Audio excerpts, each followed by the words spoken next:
কি ব্যাপার? এখানে বসে বসে কি পায়তারাম হয়েছে? বাড়ি থেকে কি বিলে নিয়ে আনলে আর এখানে এসে কি হাল করছো? আইসা তো 15 দিন আসা হইলো, তার ভিতরে 3 দিন কাজ, 12 দিন বসা, ছুটটা কাজ। তুই ফাইজলাম ওদের জন্য কি কি ব্যাপার তোমার বলো? কি ব্যাপার মানে? বাড়ি থেকে যে বস বুলে নিয়ে আনলে যে ভিতরে কাজ, বর্ষার দিন আসছে, ভিতরে কাজ হবে। চল ভিতরে কাজ আছে, 2 মাসের কাজ আছে। লোক 10টা নিয়ে চলে এলে, হ্যাঁ? আইসা দেখছি যে ফাঁকা মাঠে কাজ। বৃষ্টি যাইছে, 15 দিনে আসলে তাদের 3 দিন কাজ হয়েছে, তাদের 12 দিন বসা, ছুটটা কাজ। এবং পয়সা নিয়ে যাবো না, তোমার কাছে ফিরে যাবো না। পয়সা বাড়ি থেকে চাই, আবার তোমাকে শোধ করবে না। তুই এগুলা দেখতে পাস না? আবহাওয়াটা কেমন হয়েছে তুই দেখ, মেঘ হচ্ছে, বাইরে এত খালি বালি ফেলা আছে, ভিতরে তো কাজ আছে।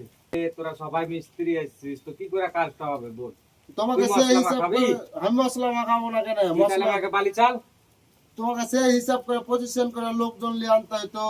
নিজের ভাই ভাতিজা চলে আলো তোমাকে ছাইড়ে বসা 12 দিন দেখে, আর আমরাকে ধুয়ে দিয়েছো। সব বসে থাকলো, তোরাকে পয়সা দিব, তোমরা বসে থেকে কেন পয়সা নিবো? বসে টাকা পাই, একটু বালি চাল, কাজ কর, লে চাল, ভিতরে কাজ আছে, কাজ কর। ও আর থাকতে পারবো না, আমরা বাড়ি ছেড়ে দিবে। কাজ তাড়াতাড়ি তুমি না থাকো। তোর যা, মেঘ হচ্ছে, তুই তো